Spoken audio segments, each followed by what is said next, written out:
Hey, what's going on, everybody? FullFrontage here. Today, bringing y'all a Clash Mini video, and in today's video, we're going to talk about what I think is the best Barbarian King deck. Now, I do have other decks that I do want to show off, but we're going to talk about the Barb King in today's video. So I'm going to show two variations with this. One variation, as you can see, pretty much everything in this deck is maxed out except for the Spear Goblin. We are very close to maxing out the Spear Goblin. I think we're at 10 out of 11. So I have been buying minis in the shop with gold. I think I had like 23,000 gold. Now I'm sitting at like 9,000. So an absolute insane amount. I'm going to give some tips as well, and then we're going to dive into the deck. If you want to complete this Skeleton King quest, best way to do it is through raids earlier on in the raid battles. Make sure you get your matches in when it's like level 1, level 2, level 3, level 4, things like that. That's probably your best opportunity to complete the matches with the Skeleton King, because at lower level, Skeleton King is really not great. I'm going to play around with it a little bit more, and then I want to give some balance change feedback to the Skeleton King, because I feel like it is pretty underwhelming at the moment, and Barbarian King and World Champion are insanely strong at the moment. So with this deck, we're going to talk about what can be done. If you don't have a level 3 Barbarian, this is really important. Level 3 Barbarian gives that Clash ability for the +1 attack.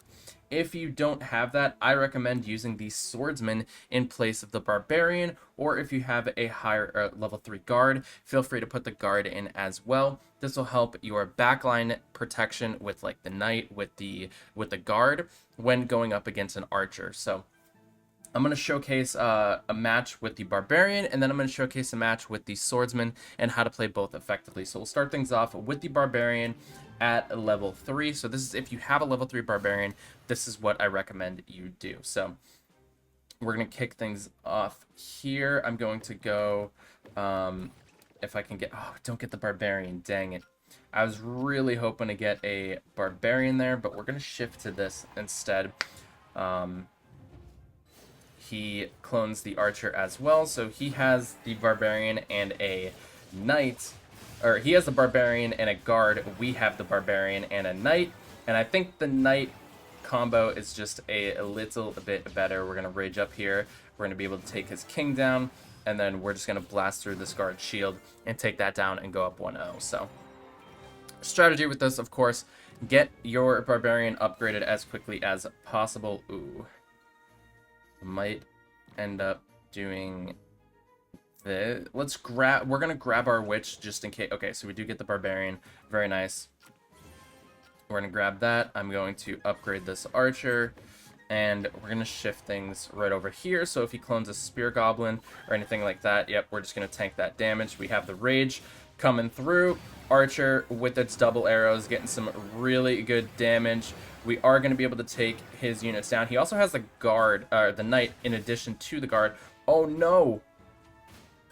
It's not a level 1 Barbarian, so we are able to take it down, or level 1 Knight. If it wasn't a level 1 Knight, that shield was going to last for 3 seconds longer, which would have been a problem for us for sure. Okay, so this is not great for us. I think we're just going to completely ignore this, and we're going to shift. Let's get Chivalry on the Knight. I'm actually going to do it like this. I probably could have just cloned the Spear Goblin and ate that, but it's fine. I think it's fine. So he had the Rage ability as well, and it looks like he's going to be able to take our Witch down first.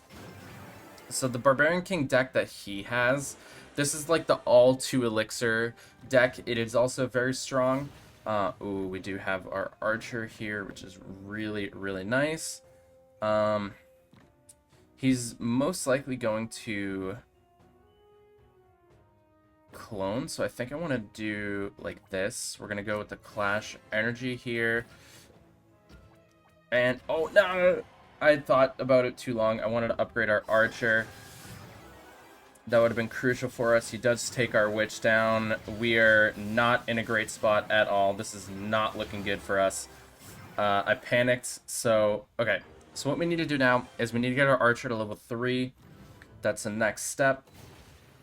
Of course, our mirror tile's in the front, and his is all the way in the back, which honestly makes this really, really difficult for us. We're we're going to go Archer level 3. And I think we're just going to do this. We're going to protect the Witch.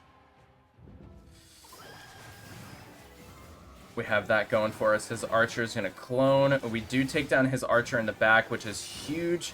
We're going to take that down. And he does have a 3-star Barbarian, which is not going to be able to stop our Witch. We get the Witch upgraded to level 2. Archer upgraded to level 3. Barbarian really just needs that clash ability. Spirit Goblin you don't need to worry about.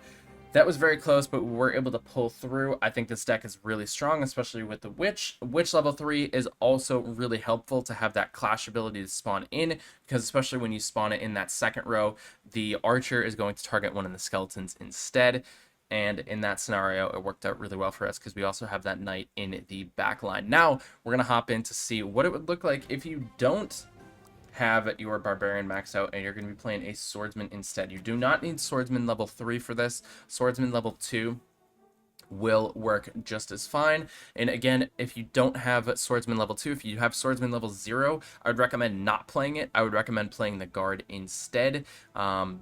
And if the Guard's level 0 and you have like the Barbarian level 1, then the Barbarian's okay because you can still upgrade it. But sorry about that. I had to end up scrapping that round because my dog was barking at something. And I didn't come back in time, so I had to go check, see what she was barking about. But we're going to hop back into this. We're going to upgrade this Knight here. So, ended up losing that round, but we're going to hop back into it. So we're going to talk about, again, which the Swordsman strategy is if you do not have your Barbarian at max level. We have the shield coming down here. We are going to be able to do this. The Countess on this map is actually pretty good because of the constant TP ability, especially at level 8. The Countess is really good because she also has that anti-heal. So Countess on this map specifically is very, very strong. And it's actually not that bad in the meta. You really have to play against it well to not end up losing. So we're going to go with the Witch here. And then I'm going to toss down, we don't have our Archer, but we are going to bring out the Swordsman. We're going to put the Swordsman right here in this back spot. You really want to upgrade your Swordsman kind of as a priority when going into this. I wonder if he has a boast on that Rogos because he didn't have the Clash ability. Our Witch is going to get taken down. Swordsman's going to get taken down there as well, but we still have the revive on the King. So I'm honestly not super worried. We should be able to take this Countess down in the next couple shots, and then we'll just walk over to this Archer and be able to clean this up. I'm probably going to do a third match without the Barbarian, just to showcase a little bit more of that, because getting that Barbarian 3-star might be difficult for a lot of free-to-play players. So we're going to focus on the kind of free-to-play friendly version of this, if you will. So next, we are going to, I'm going to throw my Spear Goblin in front because it's not going to matter too much. We're going to roll for our Swordsman, and I'm honestly just going to put the Swordsman to level 3 here. We do get the shot. We're just going to completely run around this, and our Swordsman's going to come through. We actually only hit our Knight a few times, but we were able to get the cast ability. Oh my gosh, I just killed my Knight. The stun is going to come through here. We don't get the KO ability triggered, but that's going to be perfectly fine. Barbarian King is going to activate his ability, and we're going to take this down. The reason you go for the priority upgrade onto the Swordsman is because you want the Swordsman to have more health.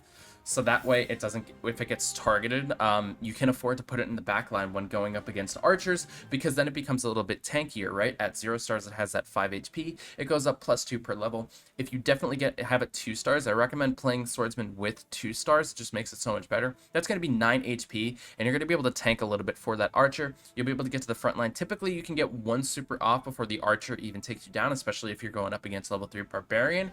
That's going to be really important. But the other key thing to remember is that you have an archer of your own, so don't be afraid to utilize that. We're just going to start things off with the witch here, and we're just going to kind of play in this corner. I'm actually going to sell the witch and just go for an empty bench. If you're not familiar with that strategy, when your bench is empty, you're able to get new minis in the entirety of the bench, where if I kept that witch in there, I'd be guaranteed to have that witch, and then also I would just get 2 more. So in this case, I'm just kind of allowing more freedom for myself to try to see what am I able to upgrade in the next round. And we are going to be able to take this Spear Goblin down, no problem, especially with that long boost for the level 8 Barbarian King. Alright, so we're going to play this strategy here. I'm going to go with the Archer. I'm going to reroll here, see what we get. We actually get 2 Swordsmen right here, which I'm going to go for. I'm going to play on this tile. So just tank that Swordsman shot, or tank the Spear Goblin shot. Again, we get 1 super off with the Swordsman. I probably should have put the 2nd star upgrade there, but it was fine. I was mainly just using the Swordsman for a tank in case he did have that Archer. I was predicting that he would play it on that right-hand side, which he kind of did. So that ended up working out for us. We're going to go with the Spear Goblin here. And then again, because we don't have the upgrade just yet, I'm going to actually roll for the Knight upgrade. I want to get that Chivalry and the +3. So now my Knight has 12 in the front line, especially because he has a Pekka. I want to make sure that we're tanking as much as possible in that front line. I actually trapped my Swordsman in, which is probably not the best play. Now our Swordsman's going to come out. It is going to get some stun shots onto that Barbarian, and I think because I trapped my Swordsman, I really hurt myself there. I did not intentionally do that. Do not trap the Swordsman. If I was smart, I probably would have put the Swordsman on the outside. I honestly think that had cost me that round. So what we're going to do is I'm going to go for an Archer upgrade. We're going to go for that too. And then I'm going to go for the Witch spawning in here. And we're going to go with the same thing. I'm going to toss the Spear Goblin on this backside, which is going to start with the Clash ability. So I'm hoping that the Spear Goblin... Oh, he didn't play the healing tile at all. So the Archer is going to target one of the skeletons instead of my Swordsman, which is really helpful because now we're able to take the Swordsman out on the front side. Swordsman is still alive. It didn't get that super off. It does get it on the backside, but the Archer is coming in clutch for him. That Barbarian is so key in this matchup. You can see that he has the Barbarian and we don't.